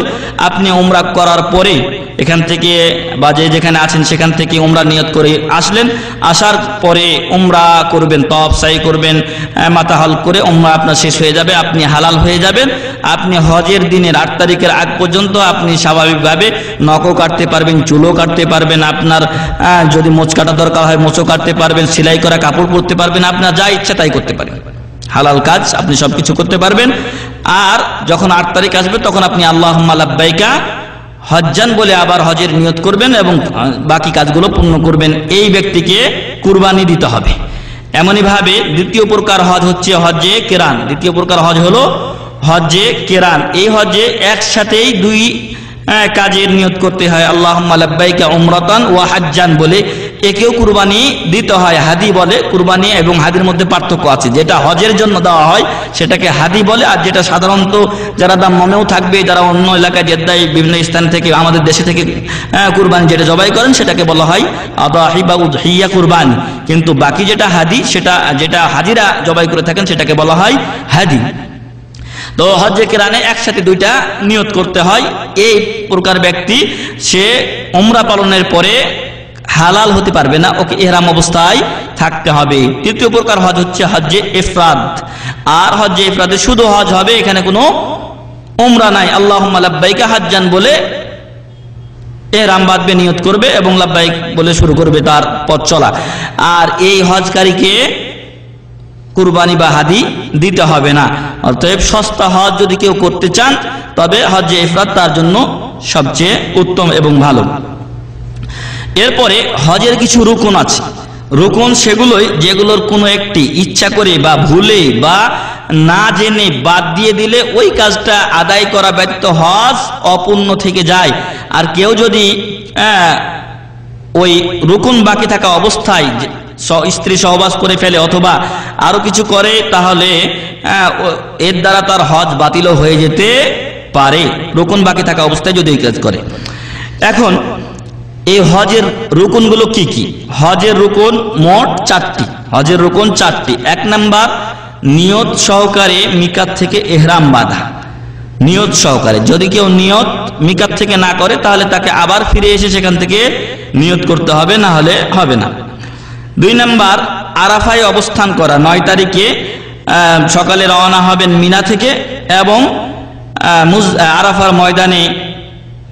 আরাফার ময়দানে অবস্থান করবেন সন্ধ্যা পর্যন্ত। আর কেউ যদি সন্ধ্যা পর্যন্ত না পারে, রাত্রের কিছু অংশেও, ওই দিন গিয়ে রাত্রের কিছু অংশেও যদি অবস্থান করতে পারে, অথবা মুরুরান কিরামা, ওই দিক দিয়ে কোনো রকম কিছু সময় দিয়ে চলে যায়, হয়তো 10-15 মিনিট গল্প সল্প করে বা একটু ইবাদত করে চলে যায়, দোয়া সময় নাই, এমন হয়েছে যে ঘোড়া নিয়ে আসছে অথবা গাড়ি নিয়ে আসছে, আরাফার ময়দান দিয়ে সে গাড়ি নিয়ে যাচ্ছে, দোয়া পড়ছে এবং যাচ্ছে, তো এটাও তার জন্য যথেষ্ট। কিছু সময় যদি অন্তত সেখানে ব্যয় করে অবস্থান করে তাহলে তার জন্য যথেষ্ট। তাহলে 1 নাম্বার নিয়ত সহকারে ইহরাম বাঁধা, 2 নাম্বার আরাফায় অবস্থান করা, 3 নাম্বার তওয়াফে ইফাজা করা। তওয়াফে ইফাজা 10 তারিখে করতে হয়, এটা 12 বা 11 বা 12 তারিখ বা 13 তারিখে পিছিয়ে দেওয়া জায়েজ আছে। তো তওয়াফে ইফাজা 10 তারিখে করতে হয়, সাথে সাইও রয়েছে। তবে তওয়াফে ইফাজা করাটা হচ্ছে রুকুন, সাথে সাথে সাফা মারওয়ার সাই করাটাও রুকুন। তাহলে 4টা রুকুন পেলাম। নিয়ত সহকারে ইহরাম বাঁধা, 2 নাম্বার আরাফায় অবস্থান, 3 নাম্বার তওয়াফে ইফাজা বা 10 তারিখের তওয়াফ করা, আর 4 নাম্বার হচ্ছে সাফা মারওয়ার সাই করা। এই রুকুনগুলো অবশ্যই পালন করতে হবে। কেউ যদি কোনো একটি ছেড়ে দেয় তাহলে ওটা পরে এসে তাকে আদায় করে যেতে হবে, নাহলে হজ পূর্ণ হবে না। এমনইভাবে হজে কিছু ওয়াজিবাত আছে, আবশ্যিক কাজ আছে। রুকুন এবং ওয়াজিবাতের মধ্যে পার্থক্য হচ্ছে যে রুকুন কোনো ক্রমেই ছাড়া যাবে না, আর ওয়াজিব যদি ছুটে যায় তাহলে দম দিয়ে নাজাত পাওয়া যাবে, পরিত্রাণ পাওয়া যাবে। সেই ওয়াজিবগুলো হচ্ছে মিকাত হতেই ইহরাম বেঁধে রাখা। ইহরামের যে কাপড়টা আমি আপনি পরবো, এটা যদি মিকাত থেকে না বাঁধি, নিয়ত করছি কিন্তু বাঁধলাম না, কাপড়টা আমার কাছে সেলাই করা কাপড় থেকে গেল, তাহলে আমাকে দম দিতে হবে। তো 1 নাম্বার হচ্ছে মিকাত হতে ইহরামের কাপড় পরা, ইহরামের কাপড় পরা। 2 নাম্বার আরাফায় রাত্রি পাওয়া, অর্থাৎ সূর্য ডুবার পরে ওখান থেকে বের হওয়া। কেউ যদি সূর্য ডুবার আগেই আসরের পরে ওখান থেকে রওনা হয়ে যায় তাহলে তাকে দম দিতে হবে। 3 নাম্বার মুজদালিফায় রাত্রি যাপন করা। আরাফায় আপনি 9 তারিখে দিন থাকলেন, 9 তারিখ দিবাগত রাত্রিতে 10 তারিখের যে রাত্রি হচ্ছে আরবি অনুযায়ী, সেই রাত্রিটা আপনাকে মুজদালিফায় থাকতে হবে। যদি আপনি না থাকেন তাহলে আপনি ওয়াজিব ছেড়ে দিলেন, আর ওয়াজিব ছেড়ে দিলে তার কাফারা ইনশাআল্লাহ পরবর্তীতে আমরা উল্লেখ করছি। 4 নাম্বার হচ্ছে আইয়ামে তাশরিক, 11, 12 ও 13 তারিখের রাত্রগুলো মিনায় অবস্থান করা, যদি কেউ 13 তারিখ পর্যন্ত থাকতে চায়। আর যদি 12 তারিখে চলে আসতে চায় তাহলে অন্তত তাকে 12 তারিখ পর্যন্ত অবশ্যই রাত্রিগুলি মিনাতেই থাকতে হবে। 5 নাম্বার হচ্ছে 11, 12 ও 13 তারিখে ধারাবাহিকভাবে জামরাতগুলোতে পাথর নিক্ষেপ করা। জামরা যেগুলো আছে 10 তারিখে বড়টাতে শুধু, এবং 11, 12 তারিখে, এবং কেউ যদি 13 তারিখ পর্যন্ত লেট করে তাহলে 13 তারিখেও তাকে ছোট, মধ্যম এবং বড় 3টি জামরাতে 3 সাথে 21টি করে পাথর প্রতিদিন নিক্ষেপ করতে হবে। যদি ছেড়ে দেন তাহলে তার কাফারা দিতে হবে। তারপরে 6 নাম্বার 10 তারিখে বড় জামরাকে পাথর নিক্ষেপের পর মাথা মুন্ডন ও চুল ছোট করা। মাথা মুন্ডন ও চুল ছোট করা এটা হচ্ছে ওয়াজিব। 7 নাম্বার হজ্জে তামাত্তু এবং কিরানকারীর জন্য হাদি বা কুরবানি জবাই করা। 8 নাম্বার বিদায় তওয়াফ করা। এখন যে ব্যক্তি কোনো ওয়াজিব ছেড়ে দিবে তাকে দম দিতে হবে। জরিমানা স্বরূপ একটি ছাগল জবাই করে হারামে মাক্কির মিসকিনদের মাঝে বিতরণ করতে হবে। বোঝা গেছে? এরপরে আমাদের আলোচনা হলো হজের সুন্নাত সমূহ। হজে বেশ কিছু কাজ আছে যেগুলো করা সুন্নাত, যদি আপনি করেন তবে খুবই ভালো, আর যদি ছুটে যায় তাহলে আপনাকে কিছু দিতে হবে না বা করতে হবে না। সেগুলো হচ্ছে ইহরাম বাঁধার সময় গোসল করা। গোসল করা সুন্নাত। এজন্য কেউ যদি গোসল করতে না পারেন, এমন হয় গাড়ি ছেড়ে দিচ্ছে, তাহলে আপনি এমনি ইহরাম বেঁধে নেন, নিয়ত করে ফেলেন। আপনার গোসল করা ফরজ না, আপনার গোসল করা হচ্ছে সুন্নাত। তো সুন্নাত ছেড়ে দিলে গুনাহ হয় না, নেকিটা থেকে বঞ্চিত হন। কিন্তু যদি গাড়ি ছুটে যায় তো সাথী ছেড়ে দিলেন, গেল আপনার সর্বস্ব আপনি হারালেন। এজন্য ইহরামের সময় গোসল করাটা সুন্নাত। 2 নাম্বার হচ্ছে পুরুষদের জন্য সাদা পোশাকে ইহরাম বাঁধা সুন্নাত। তারপরে 3 নাম্বার হচ্ছে পুরুষ নারী সকলের জন্য তালবিয়া পাঠ করা এবং পুরুষের জন্য উঁচু আওয়াজে পাঠ করা সুন্নাত। সবাই তালবিয়া পাঠ করবে, তবে পুরুষ উঁচু আওয়াজে করবে, মহিলারা নিচু আওয়াজে করবে, শুধু তারা নিজেরা শুনবে। 4 নাম্বার হচ্ছে আরাফার রাত্রে মিনায় রাত্রি যাপন করা। আরাফার রাত্রে মিনায় রাত্রি যাপন করা, অর্থাৎ আরাফাতে আমরা দিনে যাচ্ছি 9 তারিখে, এই 9 তারিখের যে রাত্রিটা আগেই অতিক্রম হয়ে যাচ্ছে, সেই রাত্রিটা মিনায় যাপন করা, এটা হচ্ছে সুন্নাত। কেউ যদি এই রাত্রিতে না যায় মিনাতে, একেবারে 9 তারিখে গিয়ে আরাফাতে যোগ দেয়, তাহলে তার কোনো ক্ষতি নেই, কারণ ওই রাত্রিটা তার জন্য অবস্থান করা মিনাতে সুন্নাত ছিল, সুন্নাত ছুটে গেলে গুনাহ হয় না। এরপরে 5 নাম্বার হচ্ছে হজ্জে কিরান এবং হজ্জে ইফরাদকারীর জন্য তাওয়াফে কুদুম করা, অর্থাৎ প্রথমে গিয়ে একটা তাওয়াফ করা। হজ্জে তামাত্তুকারীকে অবশ্যই তাওয়াফটা করতে হবে, কারণ সে আল্লাহুম্মা লাব্বাইকা উমরাতান বলে নিয়ত করে এসেছে। কিন্তু হজ্জে ইফরাদকারী এবং হজ্জে কিরানকারীকে তাওয়াফে কুদুম করাটা তাদের জন্য সুন্নাত। কোনো ব্যক্তির কোনো সুন্নাত ছুটে গেলে তাকে কোনো কাফারা দিতে হবে না। এরপর হজে কিছু বর্জনীয় কাজ আছে, হজে কিছু কাজ করা যাবে না, সেগুলো সংক্ষেপে হলো ইহরাম অবস্থায় চুল কাটা, নখ কাটা বা ছোট করা, এগুলো যাবে না। তারপরে 3 নাম্বার হচ্ছে কাপড় বা অনুরূপ কিছু দিয়ে পুরুষের মাথা ঢাকা যাবে না, তবে যদি আপনি ছাতা ব্যবহার করেন রোদের জন্য বা বৃষ্টির জন্য, তাতে কোনো সমস্যা নেই, অথবা আপনি ঘরের নিচে ছায়া নেন বা আপনি তাঁবুর ভিতরে থাকেন, তাতে কোনো সমস্যা নেই। এরপরে 4 নাম্বার হচ্ছে পুরুষের জন্য সেলাইযুক্ত কাপড় পরা। আপনাকে সেলাইবিহীন কাপড়ে ইহরাম বাঁধতে হয়। এখন যদি আপনি কোনো সেলাইযুক্ত কাপড় পরে নেই, তাহলে আপনাকে কাফারা দিতে হবে, কারণ এটা নিষেধ ছিল, আপনি করে ফেলেছি।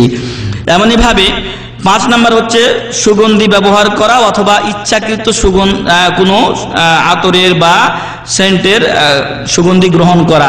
আপনি অনেক সময় খেয়াল করি না, এটা হয়তো অজান্তে অনেকের হয়ে যায়, সেটা হচ্ছে যে আপনি ইহরাম অবস্থাতেই আতরের দোকান যেগুলো বিক্রি হয় হয়তো বা রাস্তায়, সেগুলো একটু সেন্ট নিয়ে দেখলাম, কিন্তু খেয়াল রাখতে হবে আপনি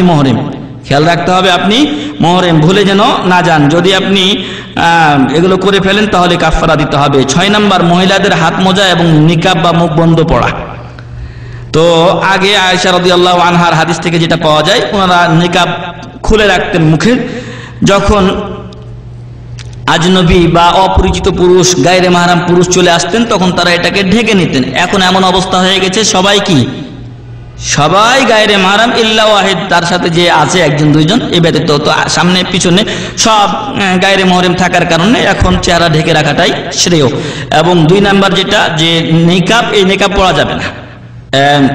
হাতের মোজা, যেটা 2 নাম্বার জিনিস, হাতের মোজা পড়বে না, তবে নিকাব যেটা এখন এমনি পড়বে না, কিন্তু মুখ সে ঢেকে রাখবে পর্দার জন্য, কারণ তার সাথে মাহরাম আছে। যখন গায়রে মাহরাম সবাই তাকে দেখছে, যদি না দেখে তখন অবশ্যই খুলে রাখবে।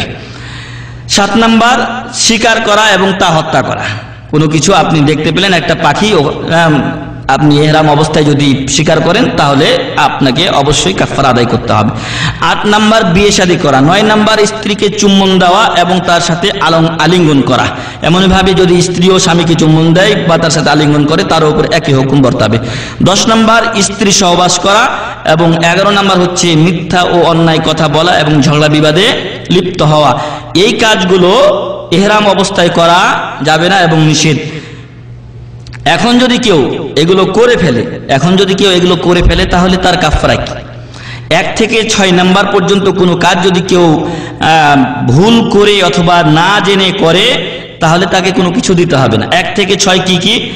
ভুলে যদি চুল কেটে ফেলে, অথবা চুলকাতে তার চলে গেছে, অথবা চামড়া উঠে রক্ত বের হয়ে গেছে, এরকম যদি হয় 1 নাম্বার। 2 নাম্বার নখ কাটা। 3 নাম্বার কাপড় বা কোনো কিছু দিয়ে, হয়তো রাত্রে ঘুমিয়েছে, ইহরামের কাপড়টাই মাথায় দিয়ে দিয়েছে, তার খেয়াল নাই, কারণ ঘুমে তো আপনার হুঁশ থাকে না। তো 4 নাম্বার জিনিস হচ্ছে পুরুষের জন্য সেলাইযুক্ত কাপড় পরা। এমন হয়েছে পাশে হয়তো সেলাই করা কাপড় ছিল, আমি রাত্রে দিয়ে ফেলেছি, যদি এটা ভুলে হয় অথবা অজ্ঞতাবশত হয়, তাহলে কোনো কিছু লাগবে না। তারপরে 5 নাম্বার হচ্ছে সুগন্ধি ব্যবহার করা। 6 নাম্বার হচ্ছে মহিলাদের হাত মোজা বা নেকাব পরা। যদি এগুলো ইচ্ছা করে, ভুলে অথবা অজ্ঞতাবশত না জেনে করে, তবে কোনো কিছু দিতে হবে না। আর যদি ইচ্ছা করে, তবে তাকে অবশ্যই কাফারা দিতে হবে, এবং সেই কাফারা হচ্ছে 3টির যে কোনো একটি, হয় 3টা রোজা রাখবে, না হয় 6 জন মিসকিনকে খাবার খাওয়াবে, অথবা একটা ছাগল জবাই করে মক্কার মুসকিন বা ফকিরদের মাঝে বিতরণ করে দেবে। এরপরে যদি কোনো কিছু শিকার করে তাহলে যেই জন্তু শিকার করেছে অনুরূপ জন্তু কিনে আল্লাহর রাস্তায় ওটা কি করবে, জবাই করে বিলিয়ে দিবে। যদি ছাগলের সমপরিমাণ করে তাহলে ছাগল দিবে, যদি নীলগাই শিকার করে তাহলে গাভী দিবে অথবা গরু দিবে। এমনইভাবে যদি উটের অনুরূপ কোনো কিছু করে, জিরাফ শিকার করেছে, এরকম যদি জিরাফ ধরে নিয়ে আসি তাহলে ওরকম উটের সাথে তার সাদৃশ্য আছে, উট সে জবাই করবে এবং ফকির মিসকিনকে বিতরণ করবে হারামের। এমনইভাবে স্ত্রীকে যদি কেউ চুমু দেয় এবং তাতে বীর্য নির্গত হয় তবে দম হিসাবে একটি উট দিতে হবে, দম হিসাবে একটা উট দিতে হবে। বীর্য নির্গত না হলে দম হিসাবে একটি ছাগল দিতে হবে, বীর্য নির্গত না হলে দম হিসাবে চুমু দেওয়ার কারণেই ছাগল দিতে হবে। আর যদি বীর্য চলে যায় তাহলে উট দিতে হবে। এরপরেরটা হচ্ছে প্রথম হালাল হওয়ার আগে সহবাস করলে হজ নষ্ট হয়ে যাবে। তাহালুল আউয়াল যেটা 10 তারিখে আপনি বড় জামরাকে মারার পরে এবং কুরবানি দিয়ে চুল যদি আপনি কেটে ফেলেন আপনি তাহালুল আউয়াল ছোট হালাল হয়ে গেলেন। এর আগে যদি হয় স্ত্রী সহবাস তাহলে হজ নষ্ট হয়ে যাবে। সাথে কাফারা দিতে হবে, কাফারা হলো একটি উট জবাই করতে হবে আর আগামী বছর এই হজ পূরণ করতে হবে যদি সামর্থ্য থাকে। আর না থাকলে যখন সামর্থ্য হবে তখন আবার তাকে হজ করতে হবে, তার হজ আদায় হলো না। তো এগুলো গেল হজের বর্জনীয় মাহজুরাতুল ইহরাম, এগুলো অবশ্যই হজ অবস্থায় এগুলো থেকে, ইহরাম অবস্থায় এগুলো থেকে বিরত থাকতে হবে। এরপরে আমরা উল্লেখ করব, এখানে যদিও ধারাবাহিকভাবে আলাদা আলাদা করে উল্লেখ করা আছে তবে আমরা আপনাদের সুবিধার্থে দিনওয়ারি বা হজের নিয়মটাই পুরোপূর্ণভাবে আমরা বলছি। আমরা একটু আগে বললাম হজ 3 প্রকার, আমরা একটু আগেই বললাম হজ 3 প্রকার, হজ্জে তামাত্তু, হজ্জে কিরান, হজ্জে ইফরাদ। সবচেয়ে উত্তম হজ হজ্জে তামাত্তু। আমরা হজ্জে তামাত্তুর নিয়মই বলবো। হজ্জে তামাত্তু যদি কেউ করতে চায় তাহলে শর্ত যে 6টা উল্লেখ করা হয়েছে, পুরুষের জন্য 5টা, মহিলার জন্য 6টা, সেই 6টি বা 5টি শর্ত পূরণ করার পরে আপনি হজের উদ্দেশ্যে রওনা হব। যখন আপনি মিকাতে পৌঁছবো তখন আপনাকে গোসল করতে হবে, যেটা সুন্নাত। গোসল করার পরে আপনি যদি সুগন্ধি ব্যবহার করতে চাই তাহলে ইহরাম বাঁধার আগেই সুগন্ধি ব্যবহার করে নিতে হবে। ইহরাম বাঁধার আগেই সুগন্ধি ব্যবহার করে আপনি প্রস্তুত হয়ে গেলেন, তারপর ইহরামের কাপড় আপনি পরুন। মনে রাখবেন আপনি হজ্জে তামাত্তু করছেন, মনে রাখবেন আপনি হজ্জে তামাত্তু করছেন। এরপরে আপনি নিয়ত করবেন আল্লাহুম্মা লাব্বাইকা উমরাতান মুতামাত্তিআন বিহা ইলাল হজ। আমি উমরার নিয়ত করছি এখন, তবে পরবর্তীতে কি করব, আমি হজ করব, সেই হজ হবে হজ্জে তামাত্তু। এটা আপনি নিয়ত করলেন। নিয়তের পরে আপনার উপরে এখন সুন্নাত হচ্ছে যে তালবিয়া পাঠ করবেন। পুরুষরা উঁচু আওয়াজে, মহিলারা নিচু আওয়াজে লাব্বাইক আল্লাহুম্মা লাব্বাইক লাব্বাইক লা শারীকা লাক লাব্বাইক ইন্নাল হামদা ওয়ান নি'মাতা লাক ওয়াল মুলক লা শারীকা লাক। এটা আপনি কাবা শরীফ দেখা পর্যন্ত পড়তে থাকবেন এবং এই ইহরাম বাঁধা থেকে নিয়েই যখন আপনি আল্লাহুম্মা লাব্বাইকা উমরাতান বলেছেন তখন থেকে ইহরাম অবস্থায় যে কাজগুলো নিষেধ করা শুনলেন আপনারা, সেই কাজগুলো করা যাবে না, সেই কাজগুলো করা যাবে না। তো আপনি এবার মক্কায় পৌঁছে গেলেন তালবিয়া পড়তে পড়তে। যদি আপনি জুলহুলাইফা থেকে আসেন আর মনে করেন যে আমার শরীর হয়তো ঘামি দুর্গন্ধযুক্ত হয়ে গেছে, তাহলে মক্কা শরীফে আপনি আবার গোসল করতে পারেন, ভালো গোসল করে নেওয়া। আর যদি আপনি মনে করেন যে না আমি স্বাভাবিকভাবেই আছি, আমার শরীরে কোনো তেমন ময়লা নেই, তাহলে আপনি আপনার অজু থাকলে তো থাকলোই, আর অজু না থাকলে আপনি অজু করবেন। রাস্তায় যে সালাতগুলো আসবে সেগুলো আপনি 4 রাকাত বিশিষ্টগুলো কসর করে পড়বেন, বাকিগুলো সঠিক নিয়মেই পড়ে যাবেন। এবং সফর অবস্থায় সফরের বিধান হচ্ছে সালাতকে কসর করা যায়, সালাতকে তাকদিম এবং তাকে জমা করা যায়। অর্থাৎ জোহর এবং আসরকে আপনি জোহরের টাইমে পড়তে পারেন মুসাফির হিসাবে, অথবা জোহর এবং আসরকে আসরের টাইমে নিয়ে পড়তে পারেন। এমনইভাবে মাগরিব এবং এশাকে মাগরিবের টাইমে অথবা এশারের টাইমে গিয়ে মাগরিব এশা একসাথে আদায় করতে পারেন। তবে 4 রাকাত বিশিষ্ট নামাজ কসর করবেন আর বাকিগুলো ঠিক মতোই আদায় করবেন। আর আপনি এই অবস্থায় যখন কাবা শরীফে পৌঁছলেন অজু করবেন যদি অজু না থাকে।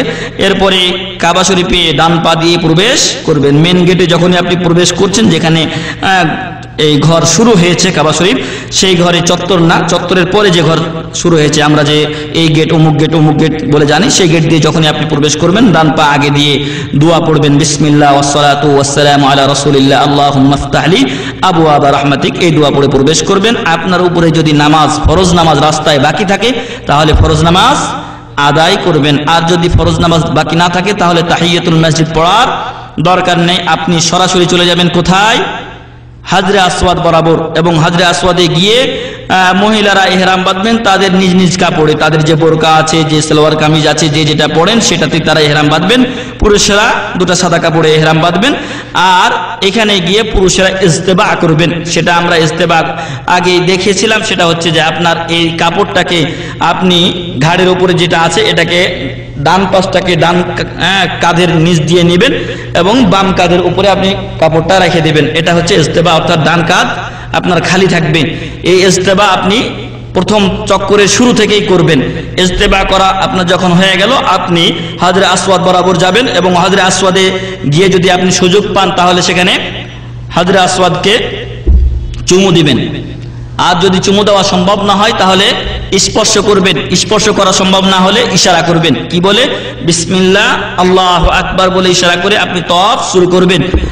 আমাদের দেশে ছোট ছোট বই যেগুলো পাওয়া যায়, প্রথম চক্করের এই দোয়া, দ্বিতীয় চক্করের এই দোয়া, তৃতীয় চক্করের এই দোয়া, বিভিন্নভাবে দোয়া লেখা আছে। এগুলো বেদাত এবং হাদিস সম্মত নয়, বরং হাদিস বহির্ভূত। রাসূল করিম সাল্লাল্লাহু আলাইহি ওয়াসাল্লাম প্রত্যেক চক্করের জন্য আলাদা আলাদা দোয়া নির্ধারণ করেননি। আপনার যত দোয়া জানা আছে আপনি সেই দোয়াগুলো পড়েন।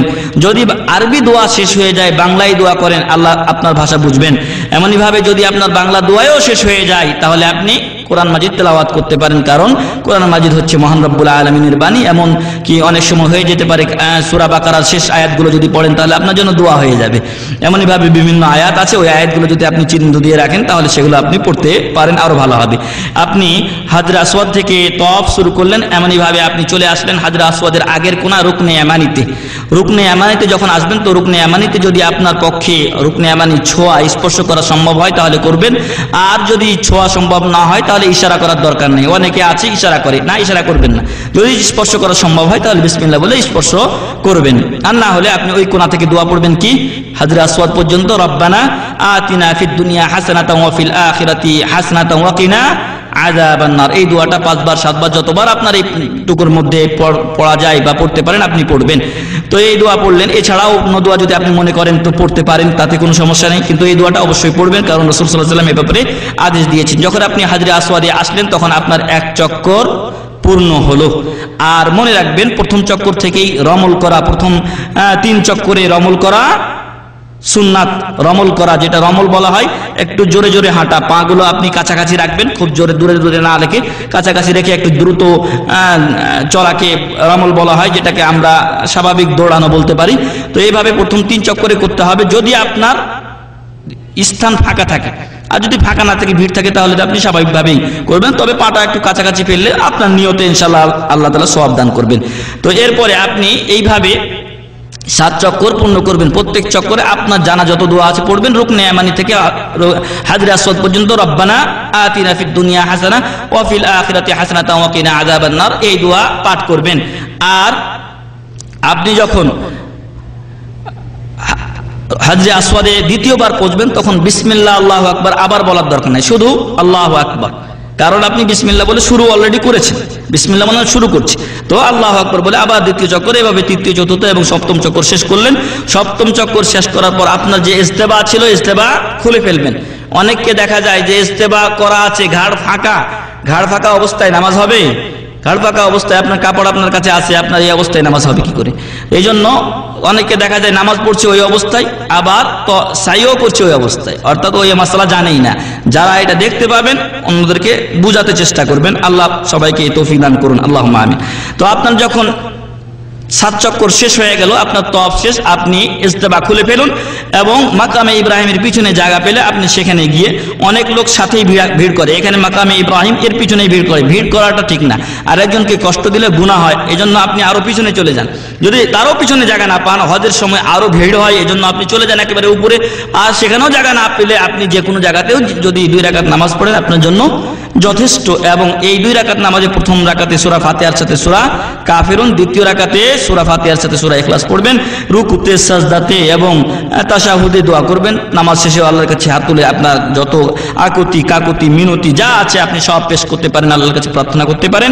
এরপর আপনি চলে যাবেন সাফা মারওয়া সাই করতে। সাফা মারওয়া সাই করার সময় আপনি সেখানে মহান রব্বুল আলামিনের বাণী, ইন্নাস সাফা ওয়াল মারওয়াতা মিন শাআইরিল্লাহ ফামান হাজ্জাল বাইতা আও ইতামারা ফালা জুনাহা আলাইহি আন ইয়াতাওয়াফা বিহিমা ওয়া মান তাতাওয়া খায়রান ফাইন্নাল্লাহা শাকিরুন আলিম, এই আয়াত পাঠ করবেন। এরপরে দোয়া আছে, লা ইলাহা ইল্লাল্লাহু ওয়াহদাহু লা শারীকা লাহু লাহুল মুলকু ওয়া লাহুল হামদু ইহয়ি ওয়া ইউমীতু ওয়া হুয়া আলা কুল্লি শাইইন কাদির, লা ইলাহা ইল্লাল্লাহু ওয়াহদাহু আনজাযা ওয়া'দাহু ওয়া নাসারা 'আবদাহু ওয়া হাযামাল আহযাবা ওয়াহদা। এই দোয়াটা 3 বার পাঠ করবেন। এরপর আপনি কিবলামুখী হয়ে যত আপনার দোয়া জানা আছে দোয়া করেন, আপনি আল্লাহর কাছে আপনার আরজি পেশ করুন। এরপরে যতক্ষণ আপনার ইচ্ছা দোয়া করার পর আপনি মারওয়ার দিকে রওনা দিবেন। মারওয়ার দিকে আপনি যখন রওনা দিয়েছেন তখন দেখবেন 2টা সবুজ বাতি লাগা আছে উপরে, তো এই সবুজ বাতির মধ্যখানে একটু জোরে দৌড়াতে হবে, একটু দৌড়াতে হবে। আর এই সাফা মারওয়া সাইয়ের সময় আপনি যে কোনো দোয়া পড়তে পারেন এবং কোরআন মাজিদও তেলাওয়াত করতে পারেন। যখন আপনি মারওয়াতে যাবেন তখন সাফাতে যেরকম ইন্নাস সাফা পড়েছেন, এমনইভাবে লা ইলাহা ইল্লাল্লাহ দোয়া পড়েছেন, এগুলো আপনি সেখানে পাঠ করুন এবং কিবলামুখী হয়ে সেখানেও আপনি দোয়া করুন। দোয়া যখন আপনার শেষ, আপনার কিন্তু এখানে 1 চক্কর হয়ে গেল, সাফা মারওয়া সাইয়ের 1 সাই হয়ে গেল। এমনইভাবে আপনি মারওয়া থেকে আবার সাফাতে আসবেন এবং মধ্যখানে সবুজ বাতিতে প্রতিবারই আপনাকে দৌড়াতে হবে। যখন সাফায় পৌঁছলেন তখন আপনার 2 সাই হলো, এমনইভাবে 7 বার সাই করতে হবে। তো আপনি যখন মারওয়াতে থেকে সাফাতে আসলেন 2 হলো, সাফা থেকে মারওয়ায় গেলেন 3, মারওয়া থেকে সাফাতে আসলেন 4, তো এবং মারওয়ায় গেলেন 5, সাফাতে আসলেন 6, আর আবার মারওয়াতে যখন যাবেন তখন আপনার চক্কর শেষ হবে, 7 সাই শেষ হবে। আর প্রত্যেকবারই আপনি দোয়া করবেন, 2 সবুজ বাতির মধ্যখানে দৌড়াবেন, আর যে দোয়াগুলো যে আয়াতগুলো বললাম সেই আয়াতটা পাঠ করবেন। এরপরে আপনি 7 চক্কর যখন আপনার শেষ হয়ে গেল, 7 সাই যখন 7 বার সাই করা দৌড়ানো শেষ হয়ে গেল, তখন আপনি পিছনের দরজা দিয়ে বের হয়ে যান এবং পিছনে হাল্লাকা বা সেলুনের দোকান আছে, সেখানে আপনি চুল ছোট করবেন। প্রথমে উমরা করার পরে আপনি চুল ছোট করবেন, কারণ কয়েকদিন পরে আপনাকে আবার চুল কাটতে হবে, মুন্ডাতে হবে, তখন আপনার চুল থাকবে না। এজন্য ওলামারা বলেছেন উত্তম হচ্ছে চুলগুলো ছোট করে ফেলা। তো পুরুষরা চুল ছোট করবে, আর মহিলাদের কাদরু আনমেলা 1 আঙ্গুলের ছোট একটু পরিমাণ মাথাটা ধরে একটু তার মাহরাম যিনি থাকবেন তিনি কেটে দিবেন, এতেই তার চুল কাটা আদায় হয়ে যাবে। তো এইভাবে আমি আপনি হালাল হয়ে গেলাম উমরা থেকে, আমি আপনি উমরা কমপ্লিট করলাম। এরপরে আমি আপনি হজ্জে তামাত্তুকারী সেহেতু আমি আপনি যে কোনো কাজ করতে পারি, আমি আপনি যে কোনো স্থানে যেতে পারি, টুপি পরতে পারি, সেলাই করা কাপড় পরতে পারি, আমি আপনি অন্য যে সকল মাহরাম বা হারাম বা নিষিদ্ধ কাজ ছিল, মাহজুরাত ছিল, সেগুলো আমি আপনি করতে পারবো, নখ কাটতে পারবো, চুল কাটতে পারবো, তাতে কোনো সমস্যা নেই। এরপরে যখন 8 তারিখ পর্যন্ত আপনাকে অপেক্ষা করতে হবে। যখন 8 তারিখ আসবে সেটাকে ইয়াউমুত তারবিয়া বলা হয়, সেটাকে ইয়াউমুত তারবিয়া বলা হয়। এই ইয়াউমুত তারবিয়াতে আপনাকে হজের নিয়ত করতে হবে। যে যেখানে আছেন সেখান থেকেই গোসল করে ইহরাম বাঁধবেন, যেভাবে আগে ইহরাম বেঁধেছেন, এবং যদি সুগন্ধি ব্যবহার করতে চান তাহলে ইহরাম বাঁধার আগেই সুগন্ধি ব্যবহার করে নেবেন। এরপর আল্লাহুম্মা লাব্বাইকা হাজ্জান বলে তালবিয়া পাঠ করা শুরু করবে, লাব্বাইক আল্লাহুম্মা লাব্বাইক লাব্বাইক লা শারীকা লাক লাব্বাইক ইন্নাল হামদা ওয়ান নি'মাতা লাক ওয়াল মুলক লা শারীকা লাক। এই তালবিয়া পাঠ করতে করতে সে কোথায় যাবে? মিনায় চলে যাবে। মিনাতে গিয়ে জোহর, আসর, মাগরিব, এশা, ফজর 5 ওয়াক্ত নামাজ পড়বে। ওখানে এই দিন এবং রাত্রি সেখানে থাকবে। যেগুলো 4 রাকাত বিশিষ্ট নামাজ সেগুলো 2 রাকাত পড়বে, তবে নির্দিষ্ট টাইমে পড়বে, জমা করতে পারবে না। এরপরে এই রাত্রিটা যেটা একটু আগে আমরা বললাম, এই রাত্রি 8 তারিখ দিবাগত রাত্রি যেটা, এই রাত্রিটা মিনায় অবস্থান করা সুন্নাত। এইটার কথাই আমরা একটু আগে বলছিলাম। তো আপনি যখন ফজর হয়ে গেল, সূর্য উঠে গেল যখন, তখন আপনি ফজরের নামাজ সূর্য ওঠার আগে আপনি ফজরের নামাজের টাইমে ফজরের নামাজ পড়লেন, তারপর দোয়া করবেন। সূর্য উঠলে আপনি কোথায় যাবেন? আরাফার ময়দানের দিকে রওনা হবেন। আপনার গাড়ি যদি থাকে তো গাড়িতে আপনাকে নিয়ে যাবে, না হলে আপনি পায়ে হেঁটেই যাবেন। আরাফার ময়দানের দিকে আপনি চলতে থাকবেন। আর আরাফার ময়দানে আপনি পৌঁছার পরে সেখানে জোহর এবং আসর নামাজ একসাথে পড়তে হবে। ইমাম সাহেব খুতবা দিবেন, খুতবার পরে এক আজানে 2 একামতে জোহরের 2 রাকাত, আসরের 2 রাকাত নামাজ পড়বেন। এরপর আপনি আল্লাহর কাছে আপনার আরজি, আপনার দোয়া পেশ করতে থাকেন। সবচাইতে শ্রেষ্ঠ দিন হচ্ছে ইয়াউমু আরাফা। কেউ যদি হাজিরা ব্যতীত যারা বাইরে থাকেন তারা যদি এই দিন রোজা রাখেন তাহলে তার ফজিলত আগের এবং পরের 2 বছরের, আগের 1 বছর পরের 1 বছর, এই 2 বছরের গুনাহ আল্লাহ তাআলা মাফ করে দেন। সুবহানাল্লাহি ওয়া বিহামদিহি। খায়রু ইয়াউমিন তালাআত আলাইহি শামসু ইয়াউমু আরাফা। যেই দিনগুলোর উপরে সূর্য উদিত হয়েছে তার মধ্যে সবচেয়ে উত্তম হচ্ছে ইয়াউমু আরাফার দিন। তো এই আরাফার দিবসে আমাকে আপনাকে আল্লাহর কাছে সবকিছু চাইতে হবে। এই দিন আমার আপনার গুনাহ থেকে মুক্তি চাইতে হবে, আমার আপনার দুনিয়ার কোনো কিছু চাওয়া পাওয়া থাকলে সেটাও চাইতে হবে, জান্নাত চাইতে হবে আল্লাহর কাছে। আর এই দিনের সর্বশ্রেষ্ঠ দোয়া রাসূল সাল্লাল্লাহু আলাইহি ওয়াসাল্লাম এবং অন্যান্য নবীরা যা করেছেন তার মধ্যে শ্রেষ্ঠ দোয়া হচ্ছে কি? লা ইলাহা ইল্লাল্লাহু ওয়াহদাহু লা শারীকা লাহু লাহুল মুলকু ওয়া লাহুল হামদু ওয়া হুয়া আলা কুল্লি শাইইন কাদির।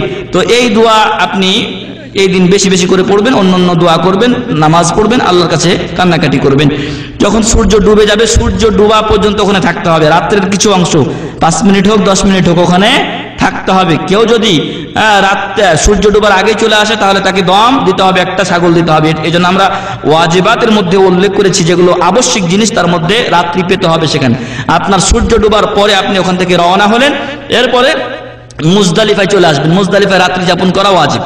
মুজদালিফায় আপনি পৌঁছার পরে মাগরিব এবং ইশার নামাজ একটা আজান হবে, 2টা একামত হবে।